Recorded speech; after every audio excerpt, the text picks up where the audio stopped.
Hello and welcome to the Inside Intelligence webinar series, brought to you by the Master of Science in Intelligence Analysis and the Johns Hopkins University Office of Advanced Academic Programs.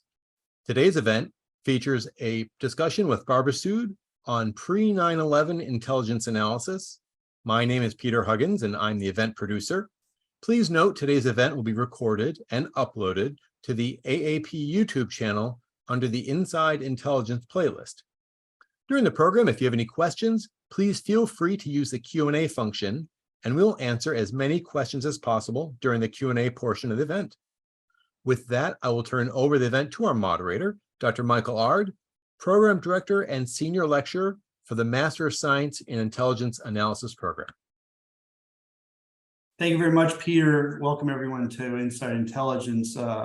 We're very pleased to have with us Barbara Sude, who is a faculty member for our program at Master of Science in Intelligence Analysis and a former senior analyst with the Central Intelligence Agency. And today she'll discuss pre-9/11 intelligence analysis for terrorism on communication and warning.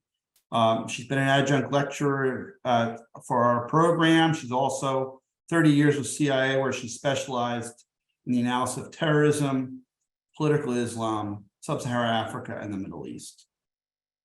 Barbara was part of a small cadre of pre-9/11 analysts on al-Qa'ida and followed the group as a senior analyst at both the CIA's Counter-Terrorism Center and the National Counterterrorism Center. She has given several public presentations and media interviews on counterterrorism and is the author of the chapter Prevention of Radicalization to Terrorism in Refugee Camps and Asylum Centers in the Handbook of Terrorism Prevention and Preparedness.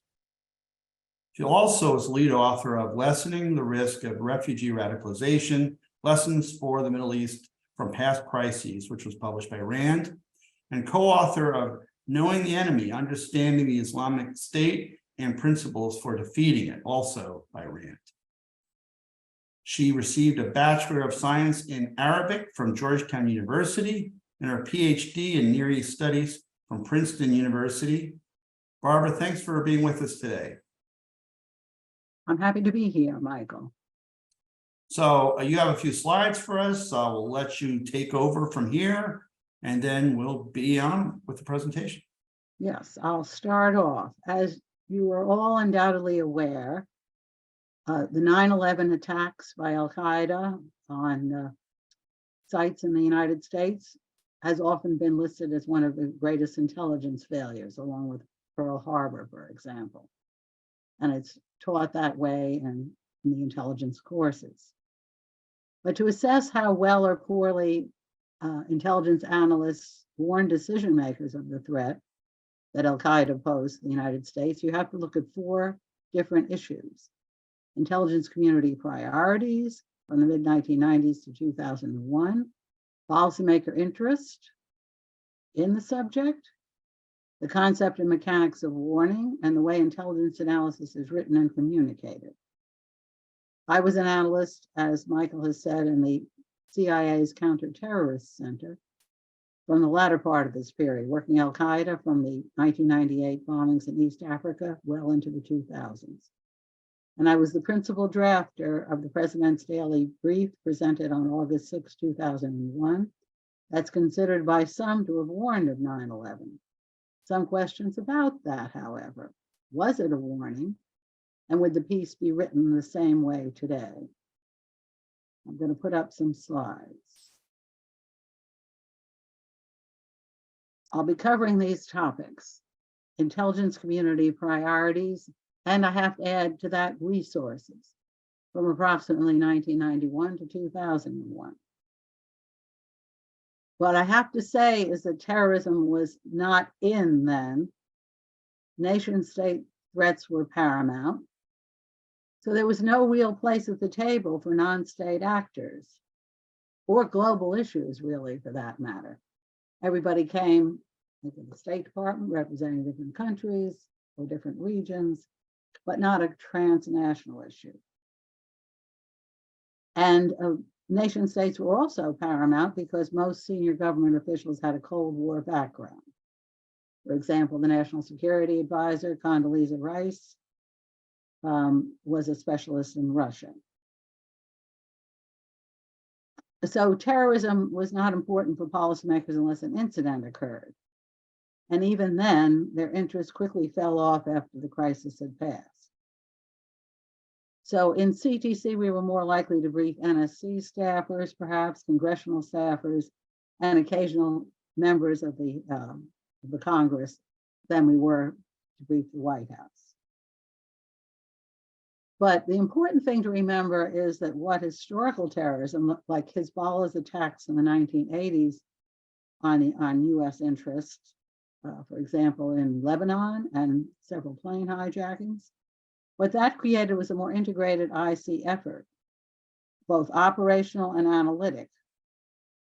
And one part of that was the creation of the Director of Central Intelligence Counter-Terrorism Center. And its mission was to be proactive against terrorists. The 9/11 Commission report and several writers since 9/11 underscore the role of Alex Station, a so-called virtual station within CTC headquarters that focused on bin Laden and the al-Qa'ida threat by 1996. ALEC had officers that analyzed al-Qa'ida's moves in support of operational objectives. But they weren't the analysts. The main analytic corps, which was then part of what they call the Directorate of Intelligence, was a separate, pretty small group covering terrorism worldwide.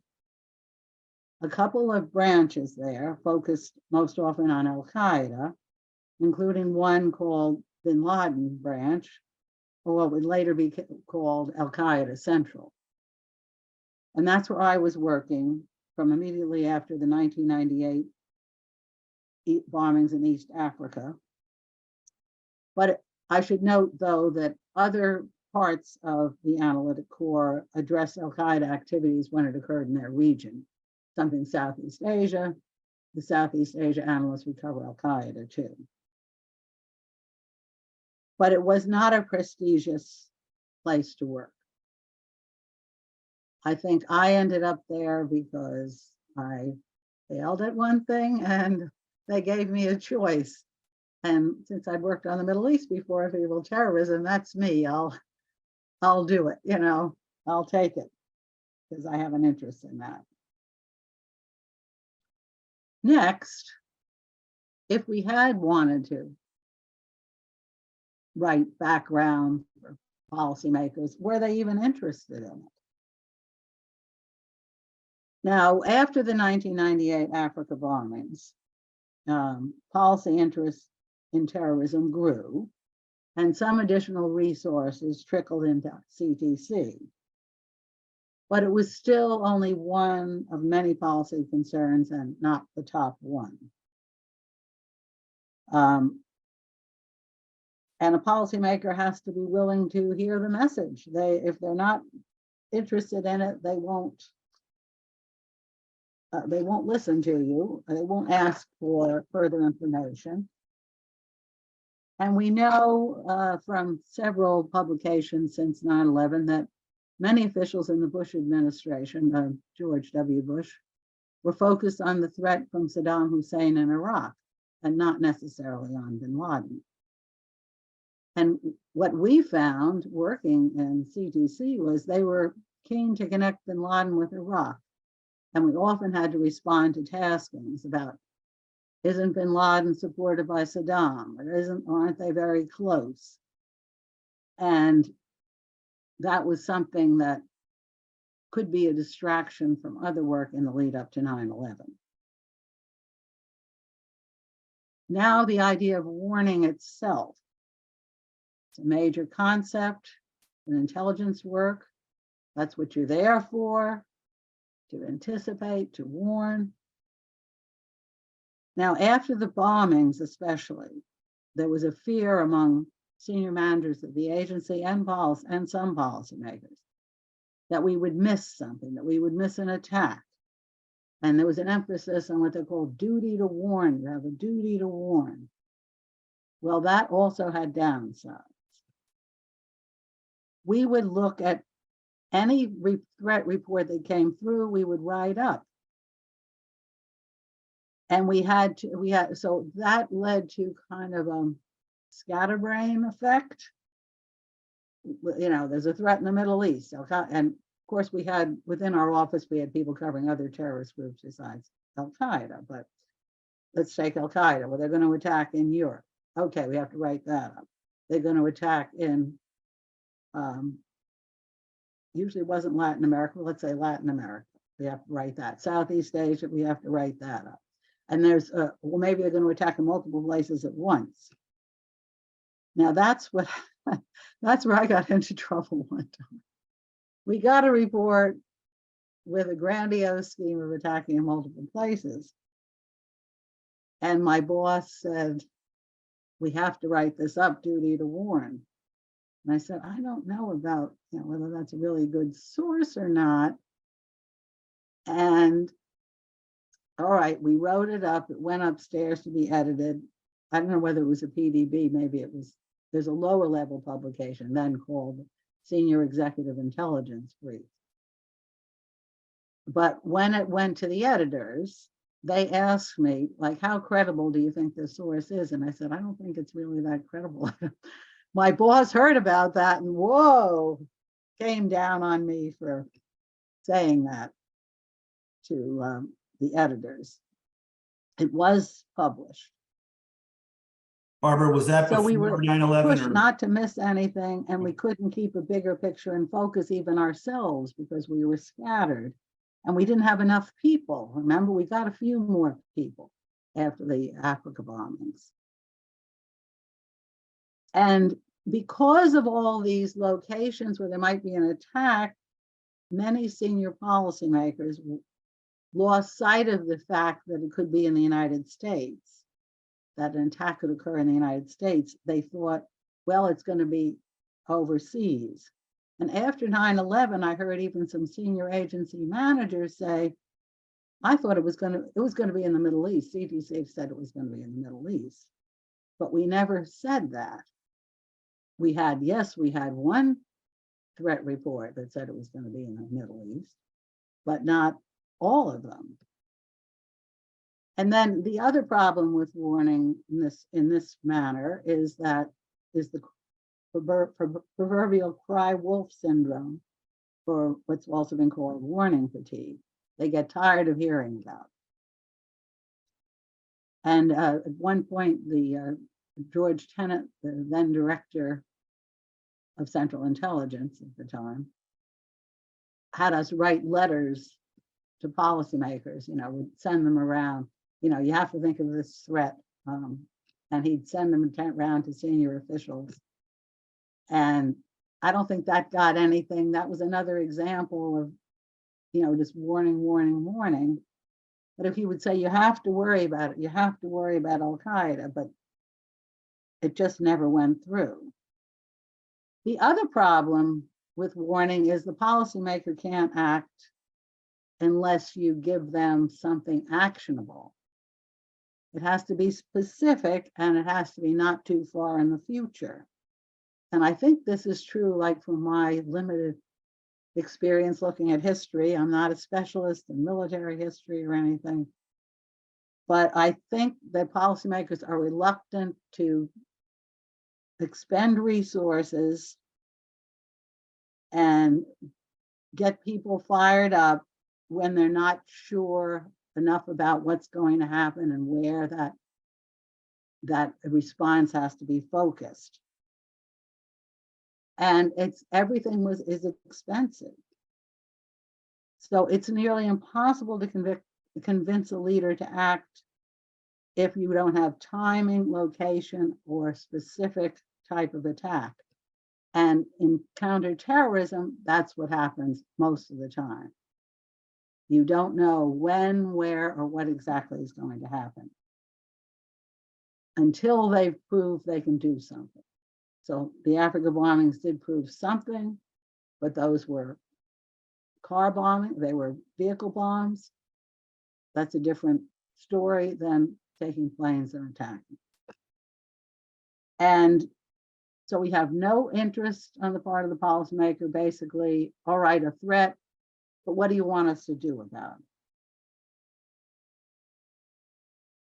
And we also had analysts are told, you have to specify what we know, what we don't know, and avoid policy prescription. And we also wrote in a style, a writing style, they called it, with a precision that may have been clear only to CIA analysts and their editors. It's not necessarily the way policymakers would write or talk. And that emphasized the point for policymakers, what do you want us to do about it? But we couldn't answer that question, and the policymaker didn't understand that. Let's go to, and so we don't know what's, so the end of here, what if you don't know what will happen exactly? They won't listen at all. Now, in the immediate period before 9/11, well, I would say the year before, which Director Tennant called the time when the system was blinking red. You have to go back to fall 2000, let's say, maybe to late 1999 and the Millennium Plot. That's when threats began to build. Now, a lot of people don't remember what the Millennium Plots were. There were several, there was a threat in Jordan to attack several locations, and they were extremists related to al-Qa'ida. And so that was going to be late 1999. We found out later there was an attempt to practice or to an earlier attempt against a US ship in Yemen, similar to what happened in October 2000 with the Cole attack, USS Cole attack. But that wasn't known at the time. But there were other plots, and they were going to attack multiple locations, and we were following people all over. And as you probably are aware, Ahmed Rassam, an Algerian extremist, was caught crossing the Canadian border in the state of Washington. And he had explosives in his car, which were discovered by the border officials, US border officials. And he was going to bomb Los Angeles International Airport. So all of those, there's multiple locations, there's multiple people. That was taking a lot of our resources. They did detail some extra people for that, but that's all going. And then we also have to absorb all the information that's coming in as a result of that. By late 2000, now I should add here that bin Laden was told by the Taliban not to make so much of himself in the media. So he avoided public presentations for a period of time. But in late 2000, we started to get more media appearances by bin Laden. So that's what I'm saying here, to revive al-Qaeda media presence. And then on October 12th, the USS Cole was attacked in Aden Harbor in Yemen. So that too gave us, the investigation of that attack gave us more information to absorb, more investigation paths to follow, and more to absorb than we had people to really absorb them. And by 2001, the threat is really building. There's additional media appearances by bin Laden. There's more reporting coming in. It's still many unknowns.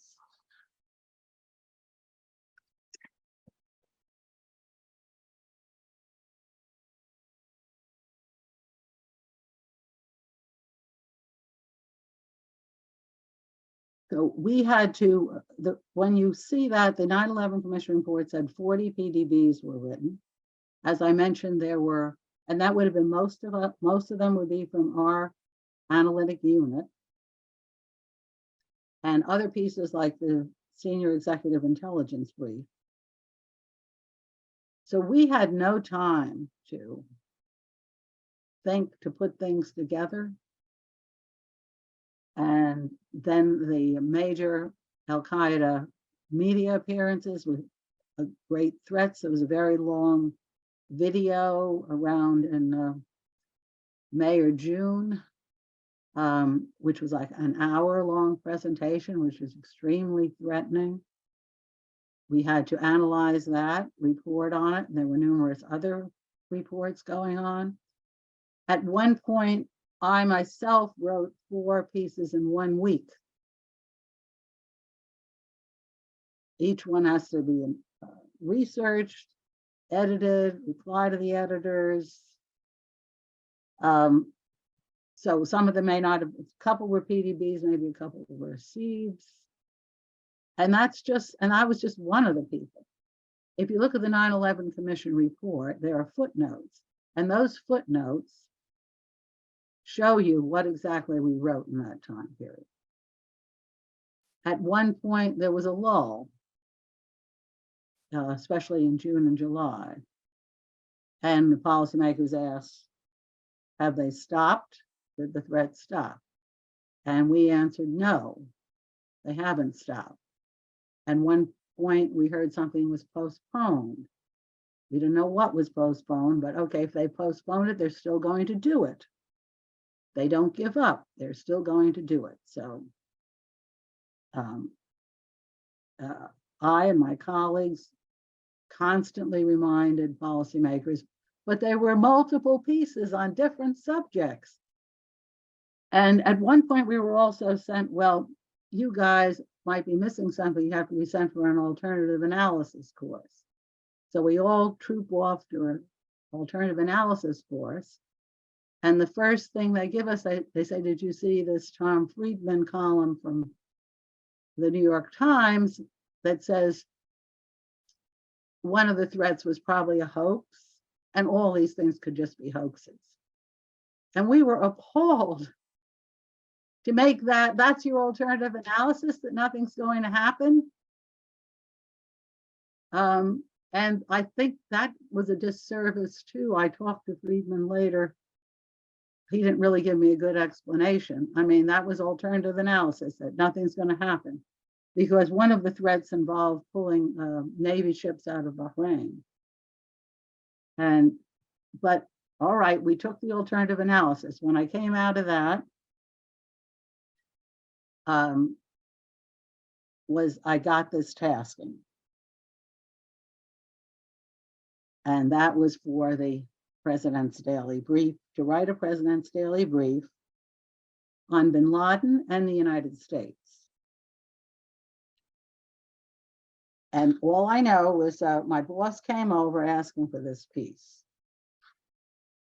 Now, Mike Morrell, who was the president's briefer at the time, said that he was looking for a summer doldrum piece and met with terrorism analysts and asked them to write it. And he said, I asked for this piece because earlier in the year, whenever Tennant and I would brief the president on the al-Qaeda threat, the president would directly ask us, is there any indication that this threat is aimed here at the United States? He clearly was very worried about that possibility. That story is confirmed by Tennant in his book At the Center of the Storm. We did not have, and therefore did not convey information about any specific ongoing plot.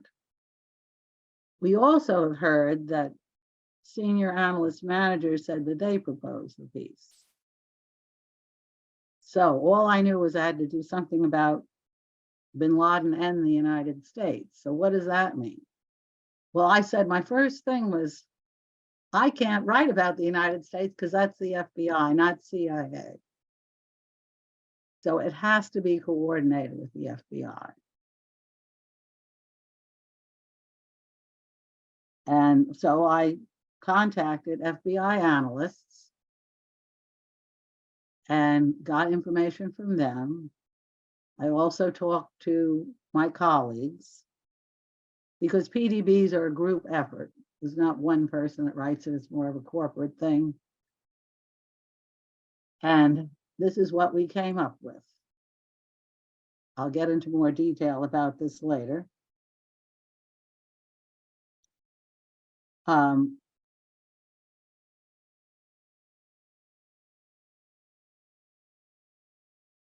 So let's look at what it says.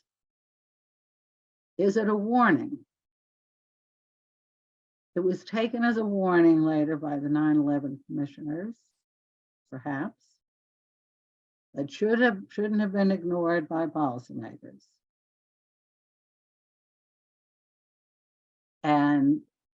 But all we had, remember, we'd had nothing, no time, no place, no type of attack. So, and it was just tasking bin Laden and the United States. So we had felt as our group, in our analytic group, that we needed to mention that the United States was a potential target for bin Laden. So we came up with, what's the intent? Clandestine foreign government media reports indicate since 1997, bin Laden has wanted to conduct attacks in the US. And he implied in TV interviews that his followers would follow the example of World Trade Center bomb, that was the 1993 World Trade Center bomber, Ramzi Youssef, and bring the fighting to America. And then after the Africa bombings, the US retaliated with missile strikes on Afghanistan, and he again said he wanted to retaliate in Washington. And at the time, we thought the Ahmed Rassam Millennium Plot was part of this effort to attack the United States, and bin Laden was aware of it. That might change later, but I'm just leave it at that. So this is, now this part of the thing, senior policymakers in the Bush administration said, including Condoleezza Rice, testifying on to the 9/11 Commission, said that I thought this was all historical. But we viewed it as, this is what a leader says. Like President Putin saying he always wanted to control Crimea or something, you know. Yes, he says it, he believes it, he hasn't changed his mind, he's going to do it. And this is what we were trying to do. So we have intent. And and have they tried? All right, yes, they've tried. If they didn't do it, will they try again? Yes, they will. Rassam was caught.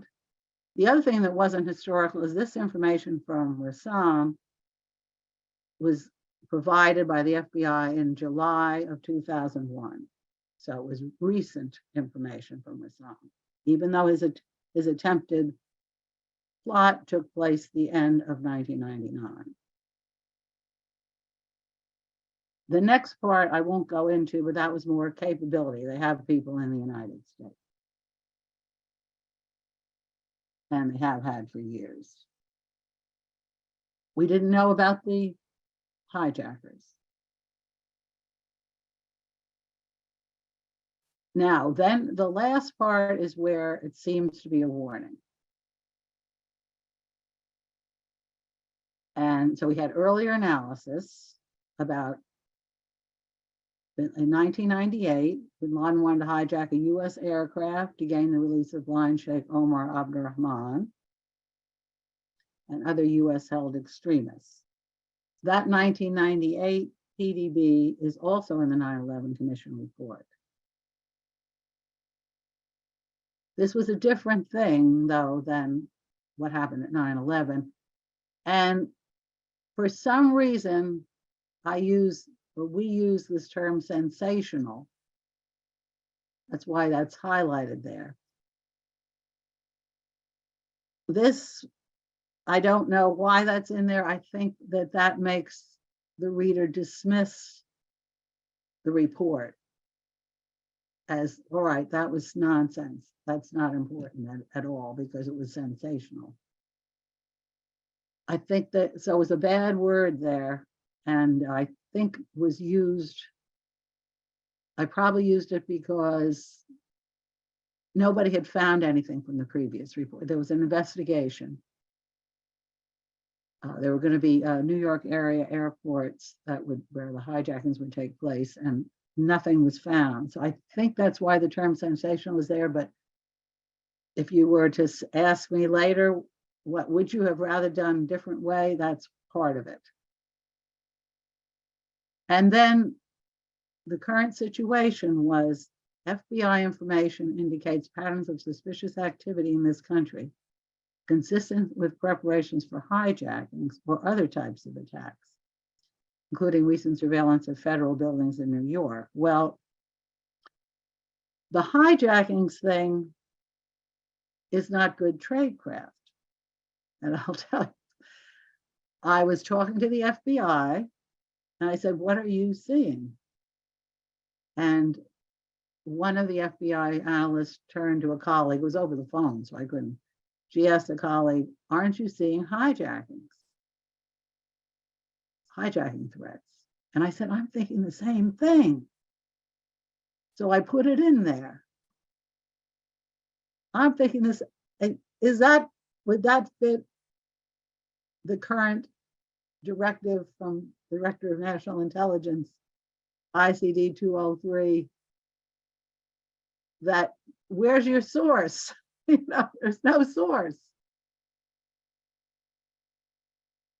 And then other parts of perhaps ongoing activities, FBI was conducting 70 full field investigations throughout the US it considers bin Laden related. Now, this section of the PDB was only given to the White House, or senior White, did I lose it? Well, that last section was only given to the White House. And there also needed to, the action level of policymakers is often below the White House level. And they would have gotten the senior executive intelligence brief. But to write that, which was done a few days after the PDB, they had to leave out that bottom part about hijackings and about the 70 full field investigations by FBI, because that was considered operational information that couldn't be shared with the working level people. So now back to, was the 9/11 Commission report criticize us later for not using our imagination? We should have used our imagination and put together all of these threats. There had been talk about flying a plane into the CIA headquarters with explosives. There had been other, the Algeria hijacking was supposed to attack the Eiffel Tower, but I never was able to confirm that. Anyway, I didn't know that. I didn't really know that. But there was something that was gelling, because I said, I'm thinking hijackings too.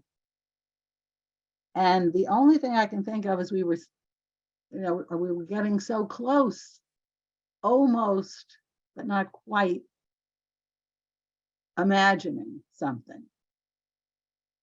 But it never, before 9/11, it never gelled. And in any case, imagination would not work.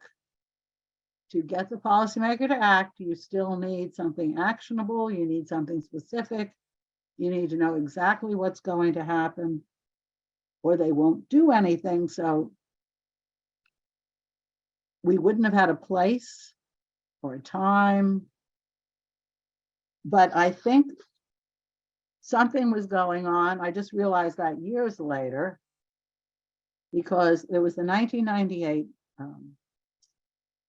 hijacking threat. And then that late 2000 video by bin Laden talked about freeing the blind Sheikh Omar Abdurrahman. Was that a metaphor for 9/11? And then in the period when I was writing so many pieces the same week, there was a report about a kidnapping plot to free Omar Abdurrahman. And it said that operatives would choose to hijack an aircraft or storm a US embassy.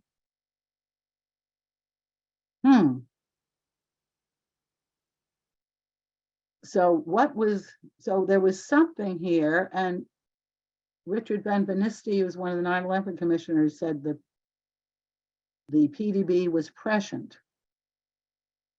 So prescience, were we prescient?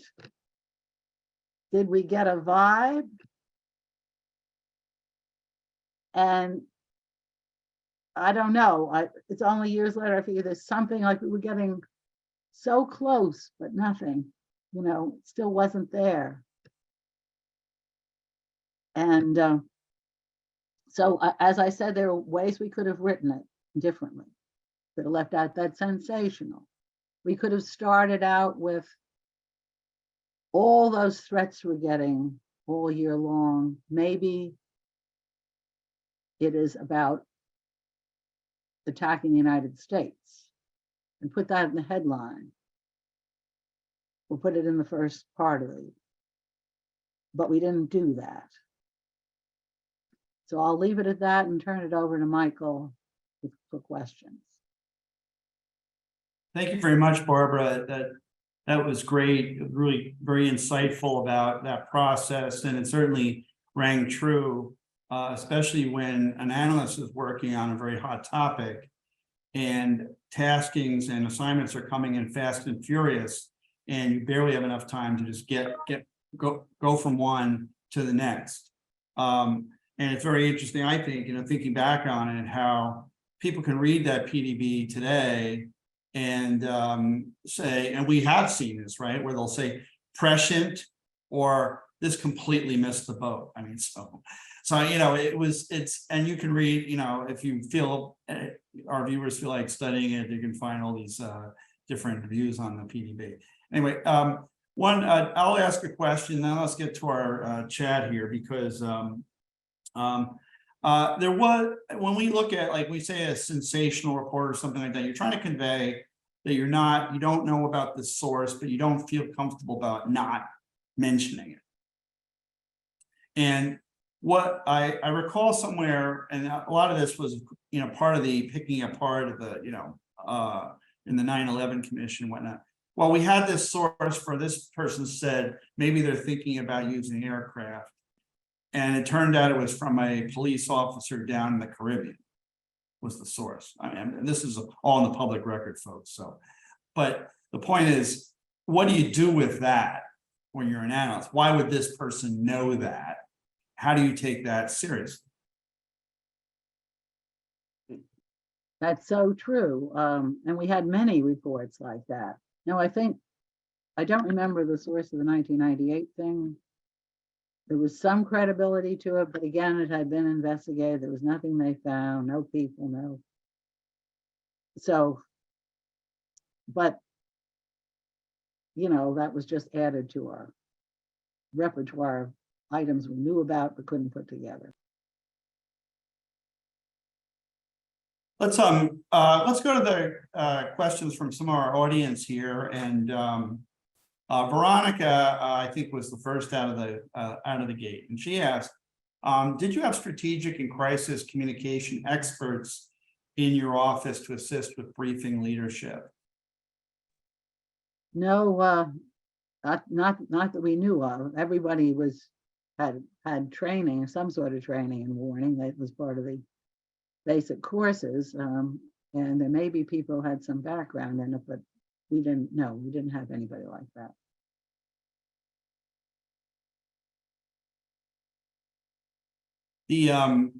Another question from Kevin: Did the World Trade Center bombing in 1993 cause any concerns of a bigger attack on U.S. soil from policymakers? If so, were there changes in the counterterrorism analysis based on that? I didn't participate in that. I wasn't working on counterterrorism at the time. Many people think that that was related to al-Qaeda. One of your other faculty members does. Mhm. But I think it was a different group, but it was still jihadists. So what that did was stimulate us to concentrate even harder on something we were already looking at across the related areas of the IC, like on the Middle East and on counterterrorism, to look at Islamic extremists and what they might do. Because we also had the landmarks case where Omar Abdurrahman was involved in a plot to attack bridges and tunnels in New York City. I should add that, I mean, at least from my understanding, is that attack probably shook more law enforcement up, especially FBI, than anything that had happened prior to this.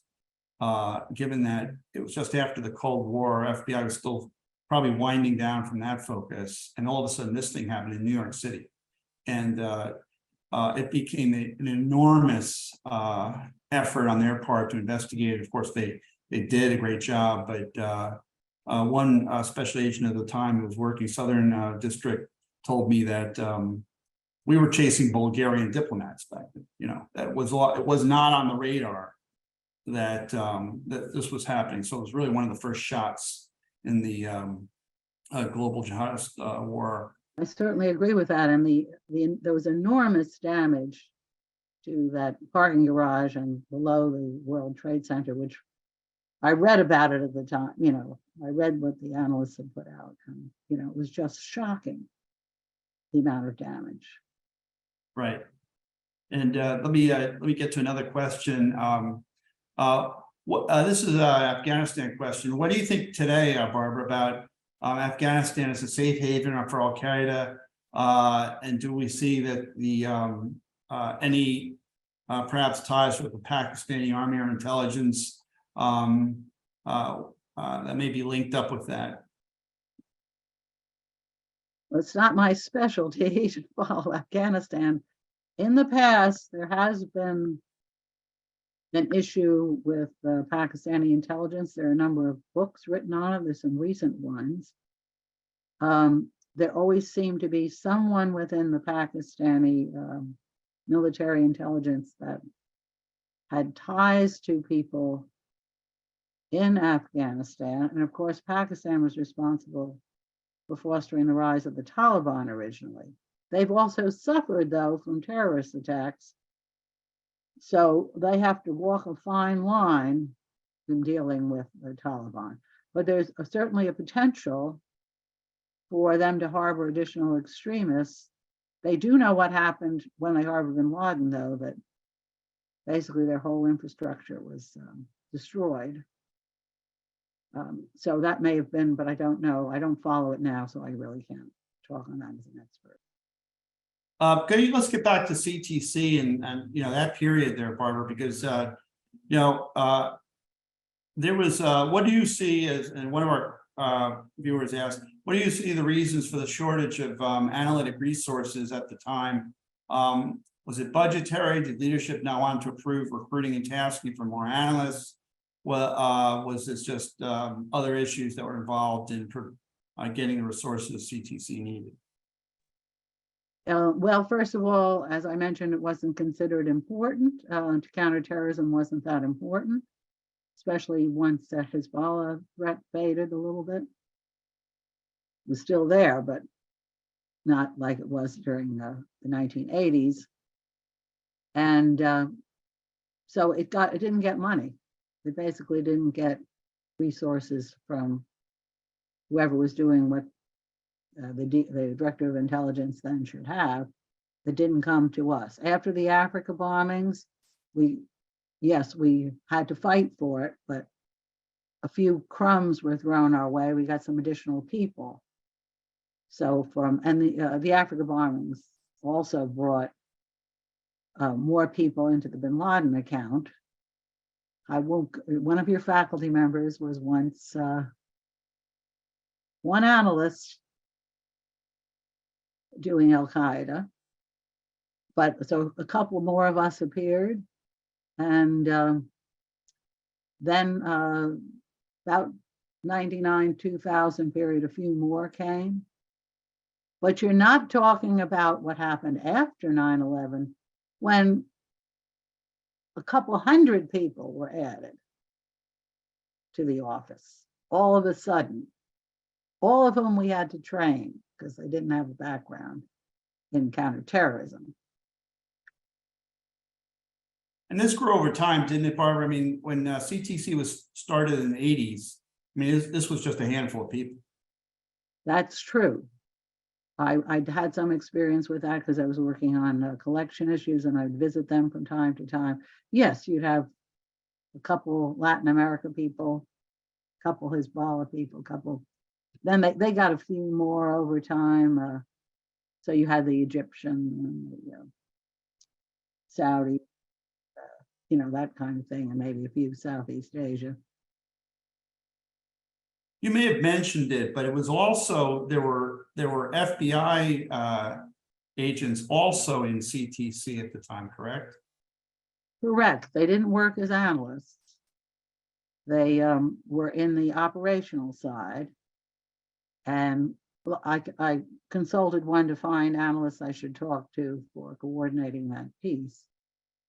But they were detailed to CTC, so it wasn't necessarily their job, as I understand it. I didn't do the investigation of this or anything. As I understand it, they were just, it's like you're on a rotational job. You're going to work in CTC, not that you're supposed to be reporting back to FBI headquarters on important information. You're not a liaison. You were just someone who's doing that job for experience. Let me get to a few more questions. We have one on asking about the embassy bombing in Kenya. Can you, maybe you can elaborate, was there intelligence sharing between the Kenyans and the US at the time? How close were we there to their service? I don't know all the specifics about it, because I just started on the account right after the Africa bombings. But yes, there had been a relationship developed because of, as the PDB says, there was a previous attempt going on before 1998, in 1996 and 7. That was broken up with the help of CTC and the Kenyans. And so there was some cooperation as a result of that investigation. So I'll leave it at that. All right, thanks. Another question on the relationship between the Bureau and the CIA. Did you and your team at CTC find it easy to collaborate with FBI and research analysis and findings at the time leading up to the attack? Not really. We went down and talked to them, met the analysts, but we weren't really, there was no mechanism for sharing the stuff, and everything they had was organized in cases at the time, is well documented. That's how they worked at FBI. So unless something was related to a case, but that's part of the reason we were, when we did get the tasking for the PDB, we were anxious to say something about the United States, because it looked like FBI couldn't really focus. They would have like Egyptian extremists. And then when they talked about Egyptian extremists, it was like, wait a minute, they're not all they're Egyptian extremists, but it's not all Egyptians. And we said, wait a minute, that sounds like al-Qa'ida, we're thinking, Right. Or at least jihadists writ large. So we got a little worried about that, but that's because of the way they had to organize it. It had to be in a file under Egyptians. Now it may not have bothered them. I'm not saying, but again, it had these legal implications, so they couldn't share. All that changed only after 9/11. There's a question that John has. Hey, this back to an analytic tradecraft question from John, right? And he asks, at the time the PDB was written, what term would you have used to describe probability? Likely, highly likely? Now, you said that this wasn't thought to be a warning piece necessarily, right? If it had been a warning, I would say the United States as a target is just as likely as other places, so. But doesn't mean that's going to be the place. Right. It was equal. I don't know how you would say that in probability. Right. We had nothing, remember? We had, so it was only, you have to remember the United States is a major target. That's all, that's practically all we had. And by the way, related to that, I can't let this pass. Your comment about the summer doldrums made me laugh a little, because that I don't know if all our audience understands how a lot of PDBs happen. Is all of a sudden you find that the book is very light this week. We need to get some more pieces for the book. Come up with something. The cupboard is bare was the phrase that we'd hear from the PDB. Yes. And so it's really amusing to find out that this famous piece, maybe one of the most famous pieces of famous PDB of all time, right, was a summer doldrums piece. Yeah. Right. And I should say, I didn't give the editors credit. It's the editors that got the good title. Otherwise, I would have had some wishy-washy title. But they came up with that, so. Can you comment on the gap in that the 9/11 Commission identified on names of folks on no-fly lists that were shared among the agencies? Was that, this is one of the famous criticisms of that. That the names weren't shared with other agencies? Right. I don't know how that was done, because everything was just chaotic right after 9/11. We did see the passenger manifest, and we knew immediately that those were al-Qa'ida people. Yeah. But I don't know what happened to that passenger manifest and who else got it. Right. And Jeremy, and your question about how the reaction of the PDB from Condoleezza Rice, et cetera, and what he's writing here is that they were saying that the PDD didn't warn the president of any new threat, but contain historical information, right? And that may have in fact been what it was originally intended to do. It wasn't intended to be historical. That historical part, as I mentioned, was this is their intent. Right. This is their standing position. Right. And I want to ask for clarification. You mentioned the PDB had information which the senior executive intelligence brief later did not have, and that was because of sensitive reporting and regarding operations, correct? Yes. And that last part was considered operations, and to take it easy, they just cut it off. They didn't ask for it to be like downgraded. They just cut that part out. Now, I must admit, I was on vacation right after that, and my colleague had to do the editing, and the colleague just opted to, okay, go ahead, cut off that last part. So they never saw it. They never saw hijackings. They never saw 70 full field investigations. I'm going to rephrase one of these questions here about just the intelligence in general. I mean, there was lots of different methods of collection. Some of this was coming from liaison, some was coming from direct human, others from technical collection. Were we getting a lot of technical collection back then on this target? What was the proportion, would you say?